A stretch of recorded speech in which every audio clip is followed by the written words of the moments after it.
Shalom Bapak Ibu, saudara kasih dalam Tuhan, haleluya.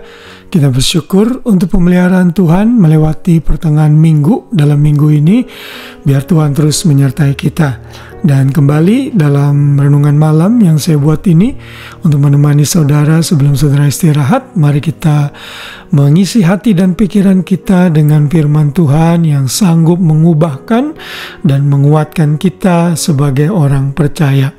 Hari ini kita terus belajar mengenai kemenangan sejati yang kita miliki di dalam Kristus, Tuhan kita yang sudah menyelamatkan kita dari hukuman dosa.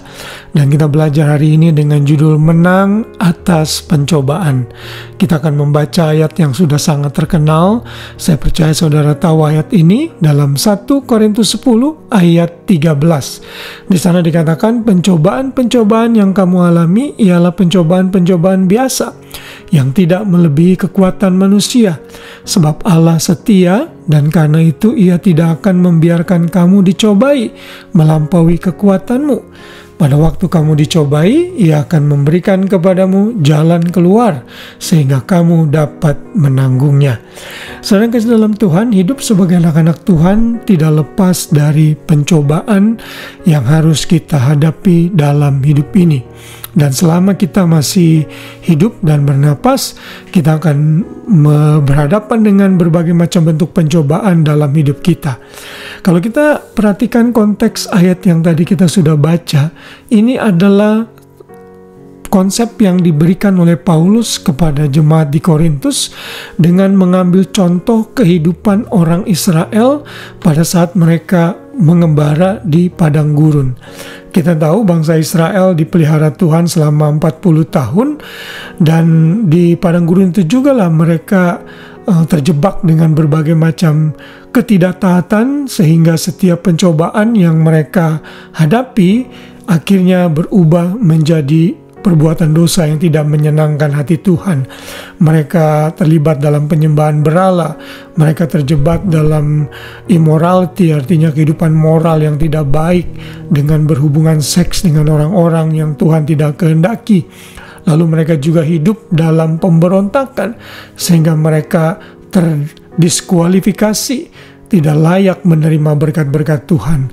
Dalam konsep inilah maka Paulus memberikan peringatan kepada jemaat di Korintus agar mereka tidak mengikuti jejak bangsa Israel ini, sehingga mereka memperoleh hukuman dari Tuhan. Nah, hari ini kita belajar bahwa sebagai anak-anak Tuhan, Tuhan itu tidak pernah mencobai kita melampaui kekuatan kita.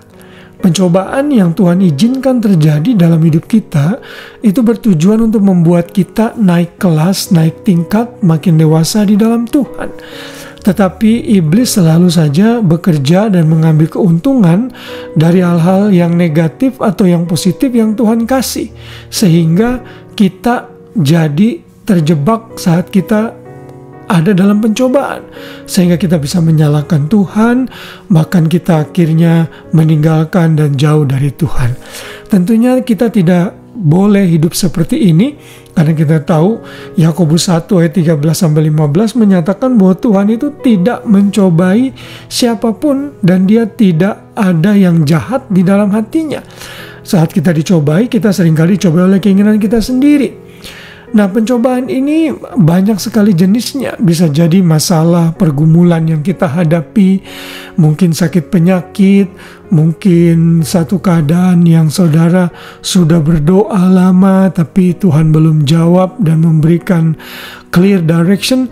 Saudara, Tuhan berjanji dalam ayat yang tadi kita sudah baca bahwa setiap pencobaan yang kita hadapi itu tidak akan melebihi dari kekuatan kita.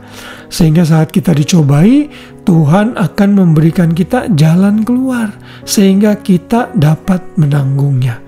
Kiranya renungan pada malam hari ini mengingatkan kita bahwa orang-orang yang sudah percaya kepada Kristus adalah orang-orang yang bisa menang atas pencobaan, adalah orang-orang yang bisa menghandle, menangani setiap pencobaan yang datang dalam hidupnya.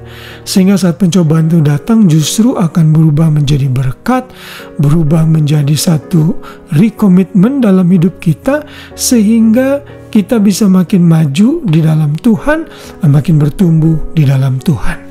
Dan biarlah kita sebagai anak-anak Tuhan menjadi anak-anak yang kuat. Jangan menjadi anak-anak Tuhan yang cengeng, yang mudah putus asa, yang mudah gelisah dan depresi. Tapi percaya kepada Tuhan, Tuhan akan selalu beserta dengan kita dan memberikan kita kemenangan, jalan keluar saat kita dicobai. Dari pihak kita, mari percaya akan kuasa Tuhan dan jangan mengikuti jejak bangsa Israel yang hidup dalam ketidaktaatan dan gagal dalam banyak pencobaan dalam hidup mereka. Dalam pencobaan, Tuhan akan memurnikan kita seperti emas yang murni sehingga kita muncul sebagai pemenang dan hidup memuliakan nama Tuhan. Haleluya, kiranya renungan ini memberkati kita semua. Selamat malam dan selamat beristirahat. Shalom.